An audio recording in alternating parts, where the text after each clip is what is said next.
Hello tout le monde, j'espère que vous allez bien. Je suis trop contente de vous retrouver aujourd'hui pour une nouvelle vidéo. Je teste des astuces Instagram, épisode je ne sais plus combien, mais au moins 5 ou 6, quelque chose comme ça. Ça fait déjà un bon bout de temps que je fais ce genre de vidéos. Et c'est vrai que dès que je vois de nouvelles astuces, j'aime bien les réunir et en faire une vidéo. Donc la dernière date de pas si longtemps que ça. Je crois que c'était le mois dernier ou il y a 2 mois, quelque chose comme ça. Et j'ai trouvé plein de nouvelles astuces là sur l'onglet découverte, vous savez, sur Instagram ces derniers jours. Donc j'en ai profité. Donc je vais commencer par la première astuce teint. Il s'agit d'épaissir un fond de teint liquide avec de la poudre libre. Donc je vais un tout petit peu me reculer comme ça. Je vais vous mettre la vidéo d'Instagram juste ici. En fait on voit un fond de teint assez liquide du style, donc moi j'ai pris le NYX, le Total Control, et on voit qu'elle ajoute de la poudre libre. Donc la sienne est pas mal foncée, moi j'en ai pas d'aussi foncé, mais j'ai pris la Kat Von D qui est quand même assez beige, enfin voilà, qui est pas trop transparente. Après je me suis renseignée, j'ai vu que apparemment ça n'avait pas trop d'importance que ce soit une poudre teintée ou une poudre transparente, et donc je vais essayer de faire mon petit mélange pour épaissir ce fond de teint qui est quand même très liquide, hein, c'est comme de l'eau. Je vais essayer de vous montrer de plus près la texture. Hop, vous voyez, c'est vraiment très liquide. Et donc je vais faire mon petit mélange dans le couvercle, comme ça ce sera plus pratique. Donc je vais mettre 1, 2, 3, 4, 5, 6, ouais, j'aurais même plus à compter tellement c'est sorti vite. Bon allez, un peu de fond de teint, j'en ai peut-être mis un peu trop, mais bref, c'est pas grave. Je vais renverser un peu de poudre avec. Voilà. Je vois rien du tout de ce que je fais, mais bref, je mélange les deux. Et je confirme au niveau de la couleur, ça change rien du tout pour l'instant. Et la consistance a déjà changé. Ça commence à faire quelque chose de plus épais. Donc je vais m'arrêter là, ça me semble pas mal. Je vais tester ce que ça donne sur le visage. Je vais en prendre avec le doigt, je vais étaler un peu partout. D'habitude avec le NYX, si j'en mets avec le doigt comme ça, il y a la goutte qui coule, hein. C'est très liquide. Et là, rien qu'au toucher en fait, c'est vraiment plus pâteux, si je puis dire ça comme ça. C'est plus du tout liquide. Donc honnêtement ça marche. Et aussi un truc que je vous ai pas dit, c'est pour le rendre aussi plus couvrant du coup, parce qu'il est plus épais, ça semble logique, mais voilà. Donc ça peut être une astuce vraiment pas mal en fait, hein, pour les personnes qui veulent tout simplement plus de couvrance dans les fonds de teint un peu légers, enfin voilà. Et pour l'étaler, je prends ma petite éponge Givenchy que je ne quitte plus, franchement je l'aime trop cette éponge là. Et voyons voir ce que ça donne au niveau du rendu. Le seul truc que j'ai peur, c'est que ça fasse un peu trop effet plâtre ou je sais pas, parce que c'est vrai que il est déjà pas mal couvrant le Total Cover avec sa formule liquide, on va dire ça comme ça. Le premier truc que je remarque du fait qu'il soit plus épais, c'est que forcément il sèche un peu vite, vous voyez. Du coup c'est un peu compliqué à étaler, enfin ça demande plus de patience on va dire pour étaler ça. Mais en tout cas niveau couvrance, c'est vrai que là en une couche on va dire, hein, uniforme partout, on voit plus rien du tout.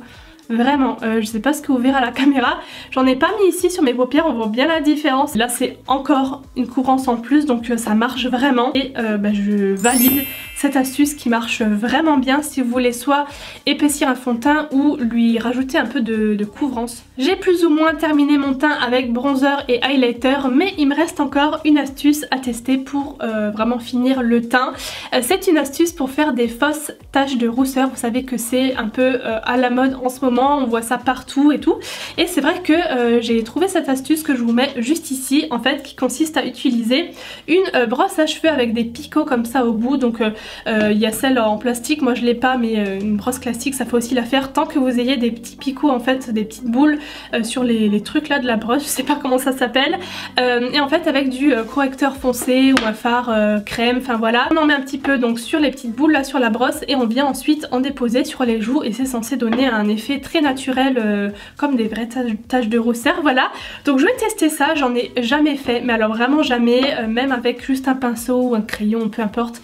C'est la première fois que je vais tester l'effet tache de rousseur sur moi. Je sais pas du tout en fait à quoi je ressemble avec ça, mais on va voir.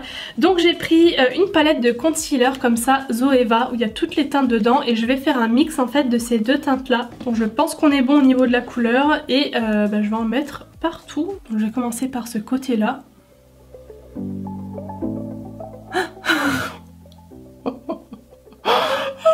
Je m'attendais pas à ce que ce soit aussi... Ouah, ça marche super bien en fait. J'ai un peu trop mis de fard foncé. Je vais prendre mon éponge après pour estomper le tout, mais ça marche. Hein. Punaise, oh, je m'attendais pas du tout à ce que ce soit aussi marqué. Bon, je vais faire l'autre côté. Hop, ah bah là c'est mieux parce qu'il y en a moins dessus. Un peu sur le nez aussi. Hop. Ah mais ça marche trop bien en fait. Bon, par contre ce côté là est beaucoup trop, ça fait faux à 1000 km. Je vais estomper avec mon éponge pour le teint. Bon, j'ai bien estompé le tout, ça me semble quand même beaucoup mieux comme ça, je sais pas ce que vous en pensez. Bon, ça se voit quand même, mais c'est pas non plus hyper prononcé comme au tout début, hein, beaucoup moins d'ailleurs. En tout cas, je valide à 1000% l'astuce, elle marche très très bien. Par contre, allez-y mollo sur la quantité, hein, parce que ça marque vraiment bien, mais en tout cas, je valide. Ensuite, on va passer à une astuce eyeliner. Alors là, comment vous dire que je suis très sceptique, donc je vous mettrai la vidéo juste ici. Alors en fait, elle se fabrique un espèce de petit accessoire pour faire la virgule d'eyeliner et aussi le trait. En fait, elle fait tout d'un coup comme ça, je sais pas du tout si je vais y arriver. Je m'en suis fait un maison, hein, il ressemble pas à grand chose, en plus ça collait pas au bout du coton-tige, donc j'ai dû couper en fait à la tige, mais bref, j'y suis arrivée. Donc j'en ai mis deux, un plus épais et un peu plus fin. De l'autre côté, je sais plus lequel est lequel, mais voilà.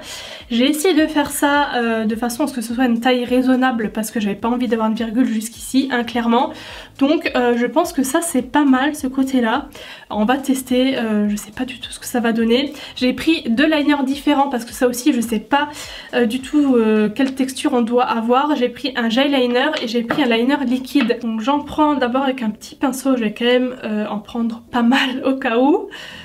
Hop, et je vais prendre le plus petit côté, donc c'est ce côté là. Bon, c'est pas la plus jolie virgule, je sais pas si j'ai peut-être pas assez appuyé. Il y a un petit souci là, c'est pas très droit en dessous. Je sais pas pourquoi j'ai fait ça, mais j'aurais pas dû. Oh putain. C'est encore pire, je sais pas pourquoi j'ai voulu le remettre. Bon, c'est pas très joli, je vais essayer de l'autre côté. C'est déjà mieux, mais c'est pas précis du tout, hein. Pourtant la pointe là elle est super fine là-dessus, mais sur l'œil bof, donc je suis pas hyper convaincue. Bon, le côté là franchement ça va. Je vais essayer, je suis sûre que je vais tout gâcher là. Je vais essayer de faire le trait là comme elle fait. Oh, mais c'est pas possible, on voit rien du tout. Oh non mon dieu, je suis en train de tout gâcher. Non, je vais m'arrêter là. De toute façon, ça n'a pas réussi. C'est très moche. Je vais essayer de rattraper le tout, si c'est rattrapable. 2 hours later. Mission liner terminée, j'ai aussi mis du mascara, j'ai aussi fait mes sourcils. Je vous raconte pas que le gel liner quand on n'a plus l'habitude, franchement c'est galère. J'aime pas du tout les traits que je me suis fait, mais j'avais plus envie de recommencer à aller me démaquiller et tout. Ensuite on va passer à la dernière astuce, il y en a deux, c'est un peu un 2 en 1. C'est une astuce pour les lèvres, donc je vous mettrai la vidéo juste ici. Donc c'est sur Instagram, mais ça vient de la youtubeuse Chloé Morello, que j'adore, je suis depuis très longtemps. Et bref voilà, et en fait elle applique du crayon couleur presque blanc. Moi j'ai un Cher comme ça de chez Kiko que j'ai déjà depuis quelques années.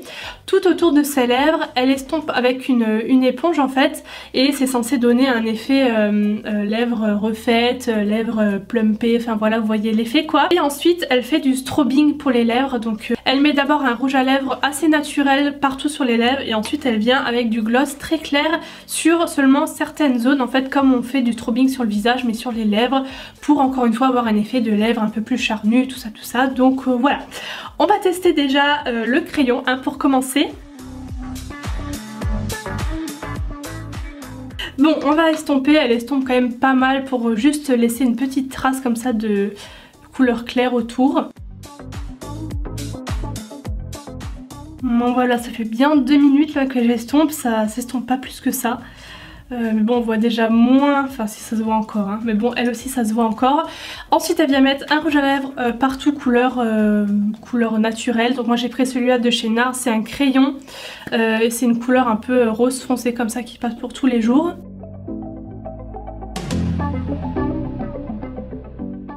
Et maintenant avec le gloss elle vient en mettre en fait sur l'arc de Cupidon, sur le haut et juste sur le bas comme ça.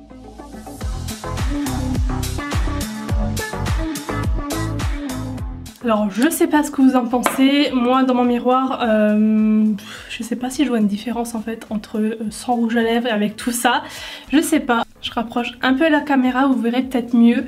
Moi je sais pas trop quoi en penser en fait, je sais pas s'il y a vraiment un effet de fou, un petit peu sûrement, mais après c'est pas flagrant franchement, mais c'est joli. Sinon moi c'est un peu genre 50-50, c'est un bof en fait, voilà, je vais mettre un bof. Après Chloé dans la vidéo elle a déjà des lèvres plus charnues que les miennes. Donc voilà, j'en ai terminé avec cette vidéo.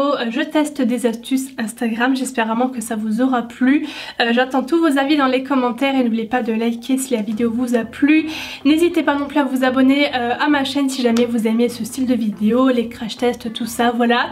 Et moi je vous fais des bisous et on se retrouve très bientôt pour une nouvelle vidéo. Bye bye.